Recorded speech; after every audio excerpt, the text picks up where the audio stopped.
Selamat pagi, Shalom.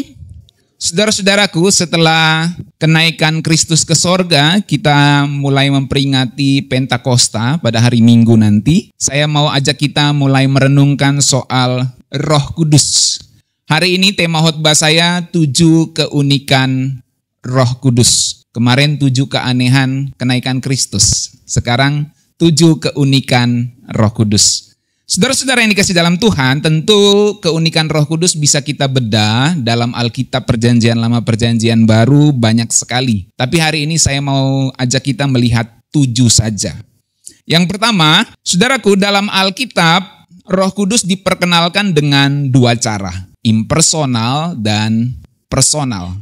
Impersonal itu berarti tidak bersifat pribadi. Kita melihat teks-teks Alkitab yang mengatakan Roh Kudus itu dicurahkan. Roh Kudus itu memenuhi, Roh Kudus itu turun ke atas, Roh Kudus itu hinggap. Ini bicara impersonal, saudaraku. Dia seperti lidah-lidah api, dia seperti burung merpati. Ini tidak bersifat pribadi, impersonal. Dia dicurahkan seperti air, dia memenuhi seperti air juga memenuhi sebuah baskom atau sebuah ruangan atau sebuah kolam. Dan dia turun ke atas hinggap seperti burung yang hinggap. Ini impersonal, saudaraku. Tapi Roh Kudus juga diperkenalkan secara personal, bersifat pribadi. Dia menghibur, dia membimbing, dia bisa didukai, dia bisa didustai, dia bisa memimpin kita, saudaraku. Jadi seseorang bisa mendustai Roh Kudus walaupun Roh Kudus sendiri nggak bisa dibohongi. Dalam pengertian orang mau mendustai Roh Kudus, tentu Roh Kudus tahu aslinya yang mana, saudaraku. Tetapi dari pihak manusia, manusia bisa mendustai Roh Kudus, mendukakan Roh Kudus. Itu sebabnya Roh Kudus diperkenalkan sebagai personal atau pribadi. Mari kita lihat contohnya Kisah 2 ayat 4, Roh diperkenalkan secara impersonal. Maka penuhlah mereka dengan Roh Kudus, penuh dengan Roh Kudus. Emang Roh Kudus tuh apa sampai bikin kita penuh gitu kan? Ini impersonal, saudaraku. Jadi dibayangkan Roh Kudus itu seperti air atau seperti sesuatu yang memenuhi kita. Dia tidak bersifat pribadi, diperkenalkannya di sini. Tetapi tentu Roh Kudus itu pribadi, hanya dia diperkenalkan bersifat impersonal, memenuhi kita. Kemudian dalam Yesaya 63 ayat 10, Roh Kudus diperkenalkan secara personal. Saya sengaja mengambil perjanjian lama, tentu di perjanjian baru banyak teksnya. Kita baca 1, 2, 3, tetapi mereka memberontak dan mendukakan Roh Kudusnya. Jadi mendukakan Roh Kudus, siapa yang bisa didukakan? Pribadi. Ini tidak bisa didukakan, ini mimbar ini nggak bisa didukakan karena dia bukan pribadi. Ya. Jadi dia tidak bisa didukakan. Yang bisa didukakan itu pribadi, saudaraku. Maka Roh Kudus itu pribadi. Sehingga orang Kristen percaya 3 pribadi Allah, Tritunggal itu. Jadi Roh Kudus diperkenalkan secara personal. Itu yang pertama, saudaraku, keunikan Roh Kudus. Dia diperkenalkan secara impersonal, juga diperkenalkan secara personal. Mari kita lihat yang kedua, keunikannya. Ada 2 wilayah Roh Kudus bekerja, yaitu eksternal dan internal. Waktu Roh Kudus diperkenalkan bekerja di wilayah eksternal, ini bicara tentang pelayanan. Dan ketika Roh Kudus bekerja secara internal, itu berhubungan dengan pendewasaan pribadi kita sebagai orang Kristen. Mari lihat, dalam wilayah eksternal, Roh Kudus itu memberikan karunia-karunia kepada seseorang untuk pengembangan gereja dan misi. Dalam wilayah internal, Roh Kudus memimpin seseorang untuk menghasilkan buah roh. Itu sebabnya nanti saudara bisa melihat karunia-karunia itu tidak berkaitan langsung dengan pertumbuhan rohani. Sehingga orang bisa punya karunia-karunia spektakuler, tapi dia tidak bertumbuh secara rohani. Bisa. Karena wilayahnya beda. Eksternal dan internal. Jadi wilayah internal itu Roh Kudus memimpin seseorang untuk menghasilkan buah roh. Kasih, sukacita, damai sejahtera, kesabaran, kelemah lembutan, penguasaan diri, dan selanjutnya, saudaraku. Jadi ini wilayah internal. Menghasilkan buah roh. Sementara wilayah eksternal itu adalah memberikan karunia-karunia di dalam pelayanan. Jadi jangan kaget kalau saudara lihat ada orang yang punya karunia yang spektakuler, tapi ternyata nanti dia maling duit. Korupsi duit gereja. Nggak usah heran. Gak usah heran, karena wilayahnya beda. Ada eksternal, ada internal. Nah, Roh Kudus tuh harus menguasai seluruh kehidupan kita. Eksternal maupun internal. Jadi jangan bangga dengan karunia-karunia, tapi mari kita bertumbuh di dalam pimpinan Roh Kudus, karena itu internal. Di dua wilayah inilah Roh Kudus sering didukakan, saudaraku. Kalau ada orang yang tidak menggunakan dengan baik karunia-Nya, dia mendukakan Roh Kudus. Dan kalau ada orang yang tidak menghasilkan buah-buah Roh Kudus, maka Roh Kudus itu didukakan. Efesus 4 ayat 30, terjemahan sederhana Indonesia. Terjemahan sederhana Indonesia itu sudah ada 3 versi, saudaraku. Ini versi yang pertama sekali. Ya. Mari kita baca, 1, 2, 3. Dan jangan sampai cara hidupmu membuat Roh Kudus bersedih hati. Coba kita jujur. Sudah berapa banyak cara hidup kita membuat Roh Kudus bersedih hati. Seperti seorang ayah atau seorang ibu yang didukai, yang dibuat bersedih oleh kelakuan anaknya. Demikianlah coba kita koreksi kehidupan kita. Apakah kita sering membuat Roh Kudus bersedih hati dengan cara hidup kita? Karena roh itu merupakan bukti bahwa kamu adalah milik Allah. Jangan dia dibuat sedih. Dan Roh Kudus juga menjamin keselamatanmu pada hari terakhir. Saudara bayangin seorang ayah, seorang ibu yang mencoba untuk mendidik anaknya, melindungi anaknya, menjamin keselamatannya, dan menunjukkan bahwa aku ini milikmu dan kamu milikku, tetapi anaknya itu memberontak. Betapa sedih hati orang tua itu. Demikianlah Roh Kudus sama kita, saudaraku. Kalau saudara dibuat sedih oleh orang yang saudara kasihi, demikian Roh Kudus mengasihi saudara, dan seringkali kita ini membuat Roh Kudus itu bersedih. Maka supaya kita tidak membuat Roh Kudus bersedih dengan cara hidup kita, ayat 31 sampai 32 menjelaskannya. Bagaimana caranya membuat Roh Kudus tidak sedih. Yang pertama, baca ayat 31. Buanglah semua rasa sakit hati, dendam, dan kemarahan dari hidupmu. Itu yang pertama. Buang semua itu, saudaraku.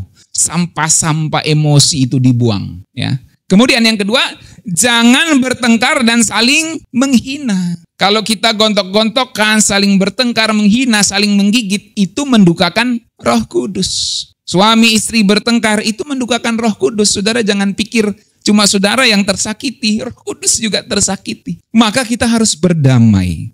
Kemudian, 3, berhentilah melakukan segala macam kejahatan. Nggak boleh main curang, melakukan kejahatan, itu nggak boleh. 32, ayat 32 maksudnya.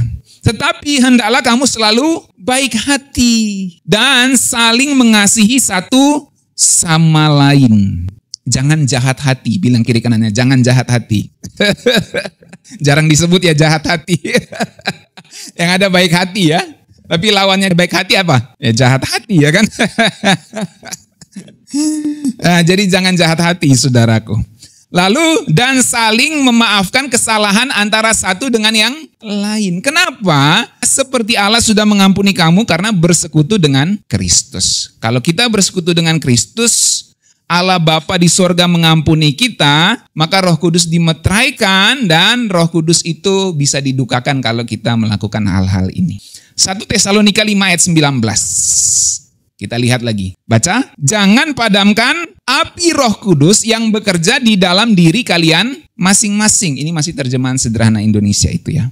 Jangan padamkan api Roh Kudus. Jadi Roh Kudus digambarkan sebagai impersonal di sini, dalam hal ini api yang bekerja di dalam diri kalian masing-masing. Personal juga. Impersonal dalam arti padamkannya api, tapi bekerja di dalam diri kalian masing-masing menunjukkan personalnya. Ayat 20. Sebagai contoh, gimana caranya, gimana sih kita itu memadamkan api Roh Kudus? Teks Alkitab jelas. Kita memadamkan api Roh Kudus kalau kayak gini misalnya. Sebagai contoh, ketika salah satu anggota jemaat menyampaikan pesan yang diterima dari Roh Allah, jangan menganggap remeh pesan yang disampaikannya. Kalau ada seseorang menyampaikan firman Tuhan, kita anggap remeh, kita sedang mendukakan atau memadamkan api Roh Kudus dalam hidup kita. Tetapi setiap nubuatan hendaklah kalian uji. Jadi harus diuji juga. Kalau isi nubuatan itu ternyata dari Roh Tuhan, barulah kalian percaya. Jadi kita harus menguji segala sesuatu. Tapi jangan anggap remeh pesan yang disampaikan. Lalu yang ke ayat 22, jangan terlibat dalam kejahatan apapun. Jadi kita nggak boleh terlibat dalam kejahatan, saudaraku. Kalau ada orang kelompok yang berbuat jahat terus ngajak-ngajakin kita, jangan terlibat. Karena kalau kita terlibat, kita memadamkan api Roh Kudus. Ayat 23, baca sama-sama, 1, 2, 3. Sekarang kami mempercayakan kalian kepada Allah, yaitu Dia yang selalu memberikan ketenangan dalam perlindungannya. Doa kami, Dia semakin menyucikan setiap kalian sampai sempurna, supaya seluruh hidupmu tetap tanpa kesalahan di hadapannya. Jadi kita berusaha hidup tanpa kesalahan di hadapan Tuhan, saudaraku. Bisa Alkitab catat gitu. Ini teks Alkitab tertulis. Supaya seluruh hidupmu tanpa kesalahan di hadapannya. Nggak perlu ditafsir-tafsir lagi. Jadi kita berusaha, perihal itu bisa kita jalani atau enggak itu lain soal. Tapi apa yang diperintahkan firman Tuhan adalah supaya seluruh hidupmu tanpa kesalahan di hadapan Tuhan. Baik apa? Roh, pikiran maupun perbuatan. Jadi inilah panggilan hidup orang Kristen. Inilah yang disebut menjadi seperti Kristus itu, saudaraku. Hidup tanpa kesalahan di hadapan Bapa kita di sorga. Roh, pikiran maupun perbuatan kita. Sampai pada saat Tuhan Yesus Kristus datang kembali. Inilah panggilan kekristenan kita. Kalau kita tidak berusaha hidup tanpa kesalahan di hadapan Tuhan, kita sedang memadamkan Roh Kudus. Jadi saya ulangi ya. Kalau kita tidak berusaha hidup tanpa kesalahan di hadapan Tuhan, kita sedang memadamkan api Roh Kudus. Kita sedang kasih nyala itu api Roh Kudus dalam hidup kita, kalau kita sedang berusaha hidup tanpa kesalahan di hadapan Tuhan. Kudus dan tak bercacat di hadapannya. Amin. Tentu yang bisa menolong kita ini adalah pribadi Roh Kudus itu. Itu keunikan yang kedua, saudaraku, dari Roh Kudus. Dia bekerja secara eksternal maupun internal. Nah, kita lihat yang ketiga. Roh Kudus itu menyatakan dua hal ini. Kebenaran dan kasih. Apa pentingnya kebenaran dan kasih ini, saudaraku? Kebenaran itu menyatakan kesalahan kita. Menyatakan apa yang harus kita lakukan. Tetapi itu disampaikan di dalam kasih. Dalam Yohanes 16 ayat 13, Roh Kudus itu disebut roh kebenaran yang akan memimpin kamu di dalam seluruh kebenaran. Tetapi roh kebenaran ini juga membawa kasih Tuhan. Roma 5 ayat 5, pengharapan itu tidak mengecewakan, sebab kasih Allah telah dicurahkan dalam hati kita oleh Roh Kudus. Jadi kasih Allah itu tidak dicurahkan lewat yang lain. Kasih Allah dicurahkan lewat Roh Kudus di dalam persekutuan kita dengan Tuhan Yesus Kristus. Jadi Roh Kudus itu bukan hanya roh yang membongkar kesalahan, tapi juga memeluk kita agar bertumbuh dari luka kita. Jadi luka-luka yang kita alami secara emosi itu, saudaraku, bisa digunakan Roh Kudus di dalam kasih-Nya untuk membuat kita bertumbuh. Tetapi sebelum itu Roh Kudus harus menyatakan kebenaran bahwa ini kesalahanmu. Kesalahanmu harus diberitahu. Itu roh kebenaran. Kamu harus dipimpin pada segala kebenaran. Tapi kemudian dia memelukmu untuk bertumbuh dari luka. Dia tidak hanya menghakimi kamu, tapi dia memelukmu untuk bertumbuh dari luka-lukamu. Amin. Ini bisa dikerjakan oleh Roh Kudus. Yang keempat, Roh Kudus itu penginsaf sekaligus penghibur, mirip dengan yang tadi, saudaraku. Yohanes 16 ayat 8, ia akan menginsafkan dunia akan dosa. Jadi kalau Roh Kudus datang, Roh Kudus itu akan membuat seseorang sadar, insaf akan penghakiman dosa dan kebenaran. Kalau seseorang tidak berpikir bahwa hidupnya nanti akan menghadap penghakiman Tuhan, bahwa tidak berpikir apa yang dilakukannya itu adalah sesuatu yang menyenangkan hati Tuhan atau tidak, maka dia belum diinsafkan oleh Roh Kudus. Roh Kudus itu akan menginsafkan, tapi dari satu sisi Roh Kudus juga akan menjadi seorang penolong, penghibur yang menyertai kita selama-lamanya. Amin. Jadi supaya gampang saya buat begini, perhatikan quote-nya. Roh Kudus bukan hanya memperlihatkan borok jiwa kita. Dia insafkan kita. Oh ternyata borok jiwa saya ini. Penuh borok jiwa saya ini. Penuh luka, penuh kesalahan, penuh pelanggaran jiwa saya ini. Dia menginsafkan. Roh Kudus bukan hanya memperlihatkan borok jiwa kita, tapi dia menyediakan balsam ilahi untuk menyembuhkannya. Dia memimpin, dia menghibur kita. Amin. Jadi dia menginsafkan, buat kita sadar, buat kita lihat borok jiwa kita, lalu kemudian dia menghibur, menyediakan balsam ilahi untuk menyembuhkan segala borok jiwa itu. Yang kelima, Roh Kudus mengurapi dan menyucikan. Pengurapan itu bicara tentang pemberdayaan, semua bilang pemberdayaan. Pemberdayaan dengan kuasa, itu pengurapan, saudaraku. Pemurnian itu bicara membenarkan dan menguduskan. Jadi sementara kita diberdayakan, sementara kita juga dibenarkan dan dikuduskan. Misalnya Kisah Rasul 1 ayat 8 terjemahan sederhana Indonesia, kita baca. Akan tetapi kamu masing-masing akan menerima kuasa ketika Roh Kudus datang dan tinggal di dalam kamu. Kamu akan terima kuasa kalau Roh Kudus datang dan tinggal di dalam kamu. Dengan kuasa itu kamu menjadi saksi yang memberitakan tentang aku, kata Tuhan Yesus. Di Yerusalem, di seluruh Yudea, Samaria, dan sampai daerah terpencil di dunia. Jadi Roh Kuduslah yang membuat para misionaris itu bisa datang sampai menginjili orang-orang di pedalaman-pedalaman. Bagi mereka itu di dunia ketiga. Indonesia dulu ini dipandang sebagai dunia ketiga.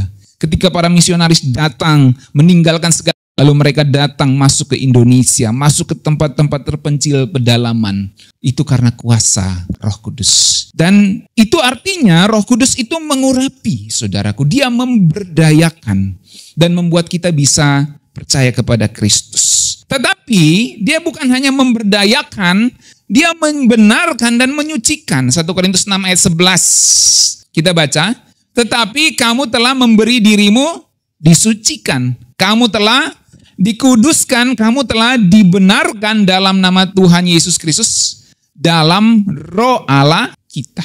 Jadi Roh Kudus itu menguduskan dan membenarkan kita. Supaya mudah kita ingat seperti ini, perhatikan. Roh Kudus bukan hanya memberi api untuk pelayanan, tapi juga dia membakar habis motivasi yang kotor. Sudah perlihatkan di sini, dia digambarkan impersonal yang berfungsi luar biasa. Impersonal dan personal. Roh Kudus bukan hanya memberi api untuk pelayanan. Api itu tugasnya untuk apa? Membakar kan? Untuk memanaskan, untuk memasak. Dia memberi api untuk pelayanan. Supaya kita bisa berkata, biarlah rohmu menyala-nyala dan layanilah Tuhan. Siapa yang mengerjakan itu? Roh Kudus.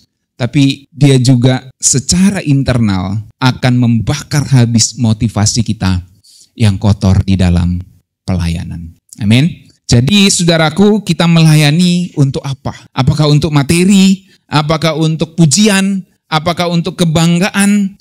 Kita melayani hanya untuk kemuliaan Tuhan. Amin. Dia membakar habis motivasi-motivasi yang kotor itu. Ini yang saya sebut Roh Kudus itu bukan hanya mengurapi, memberikan kuasa supaya kita menyala-nyala, tapi juga dia menyucikan, memurnikan motivasi pelayanan kita. Dia bekerja secara eksternal, tetapi dia juga bekerja secara internal.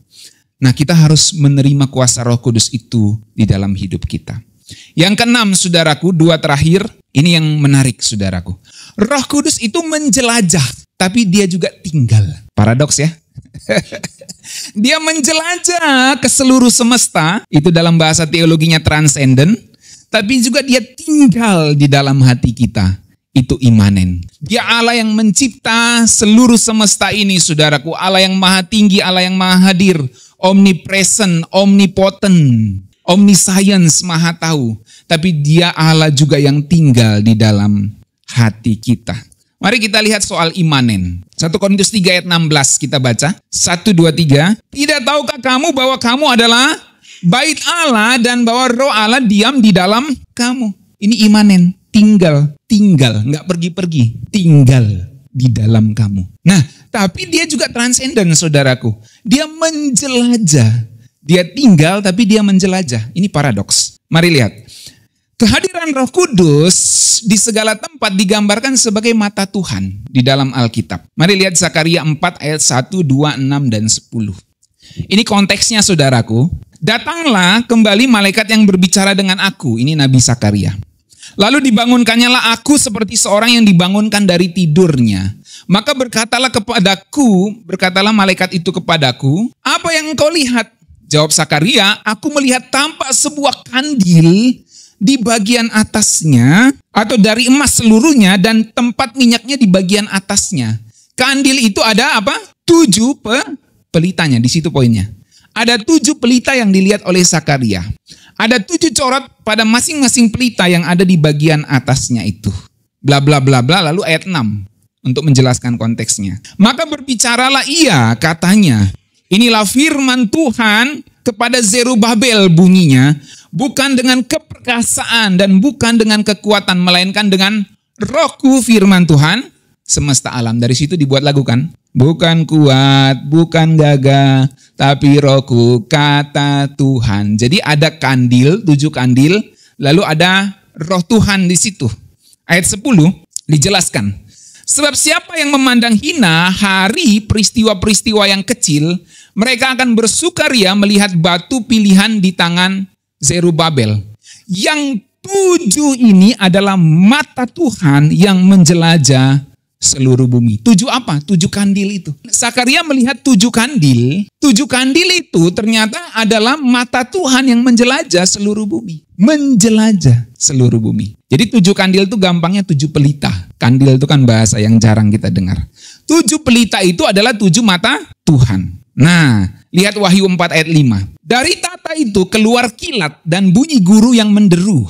7 obor menyala-nyala di hadapan tahta itu, itulah ketujuh roh Allah.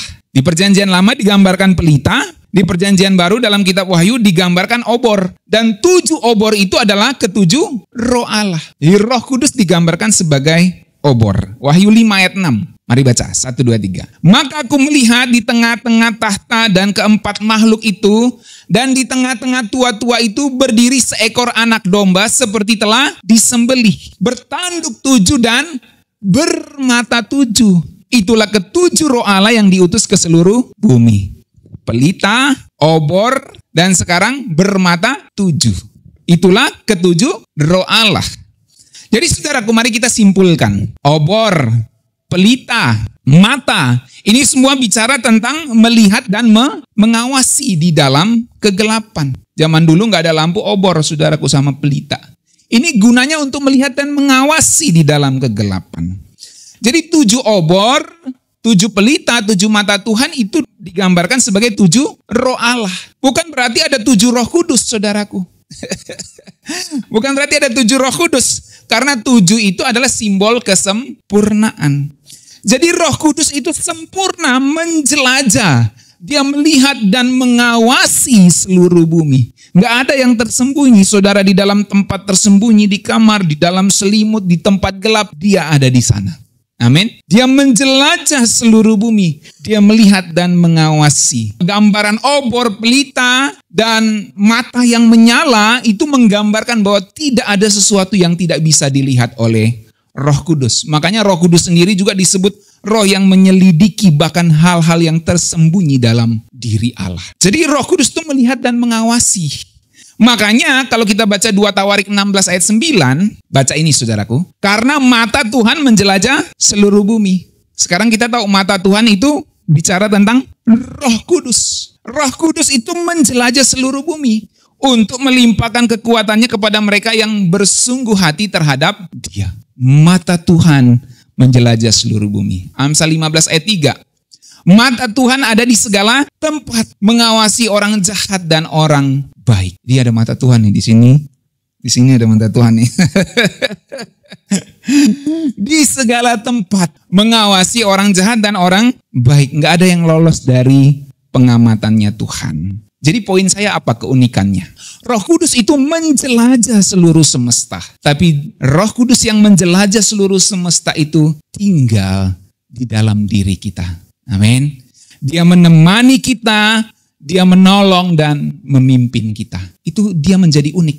Karena kalau kita menjelajah kemana-mana, kita nggak ada di satu tempat. Kita keluar dari rumah kita, pergi liburan, pergi menjelajah ke seluruh dunia, kita nggak ada di rumah kita. Tapi Roh Kudus dia menjelajah seluruh semesta, seluruh bumi, tapi dia tinggal di dalam kita. Dia menolong dan memimpin kita. Ini uniknya Roh Kudus. Yang terakhir, saudaraku. Roh Kudus itu mendorong keluar, tapi dia juga menarik masuk. Dia mendorong keluar untuk kita bermisi, tapi dia menarik masuk untuk membuat kita memanggil Bapa kita di sorga sebagai Bapa.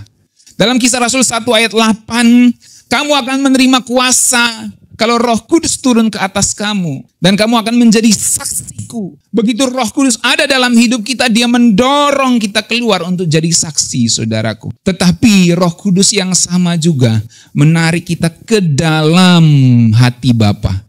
Sehingga Roh Kudus itu bersama-sama dengan roh kita dapat berseru, ya Aba, ya Bapa. Amin, saudaraku. Jadi Roh Kudus itu mengutus kita ke dunia, tapi selalu menarik kita pulang ke pelukan Bapa. Masalahnya adalah, maukah kita pulang ke pelukan Bapa kita di sorga, saudaraku? Seringkali kita terlalu sibuk dengan HP kita, dengan gadget kita, dengan kerjaan kita, tapi kita tidak mau pulang ke pelukan Bapa di dalam hadiratnya. Kita sibuk mungkin keluar, tapi kita lupa untuk ada di dalam pelukan Bapa, di dalam hadiratnya. Berapa banyak dari kita sibuk dengan pekerjaan sampai kita lupa untuk hidup di dalam hadirat Tuhan, di dalam pelukan Bapa kita di sorga. Maka saya simpulkan 7 keunikan Roh Kudus, saudara. Yang pertama, impersonal dan personal. Yang kedua, eksternal dan internal. Eksternal bicara pelayanan karunia, internal bicara pertumbuhan pendewasaan. Lalu bicara kebenaran dan kasih. Akan memimpin kita pada segala kebenaran tetapi di dalam kasih. Menginsafkan dan menghiburkan. Bukan cuma kasih lihat borok jiwa kita, tapi dia menyediakan balsem, menyediakan obat untuk menghibur kita, untuk menyembuhkan kita. Roh Kudus itu mengurapi dan menyucikan. Dia hanya tidak memberikan power, tetapi dia juga mendewasakan kita di dalam kebenaran dan penyucian, pengudusannya. Dia tidak hanya memberikan api untuk kita melayani, tapi dia juga memberikan api itu untuk membakar motivasi-motivasi kita yang salah di dalam pelayanan. Roh Kudus itu menjelajah seluruh semesta. Dia mata Tuhan yang menjelajah seluruh bumi untuk mengawasi setiap kita. Tapi juga dia tinggal di dalam hati kita menjadi penolong, penghibur kita. Dan yang terakhir, Roh Kudus itu mendorong kita keluar untuk melakukan misi kerajaan Allah. Tapi dia juga menarik masuk untuk kita masuk di dalam pelukan Bapa, di dalam hadiratnya. Berapa banyak dari kita yang menyadari pekerjaan Roh Kudus yang unik di dalam kehidupan kita ini. Kalau kita tidak masuk ke dalam hadirat Bapa di dalam kehidupan kita setiap hari, jangan-jangan kita sedang memadamkan, mendukakan Roh Kudus di dalam hidup kita. Jangan sampai.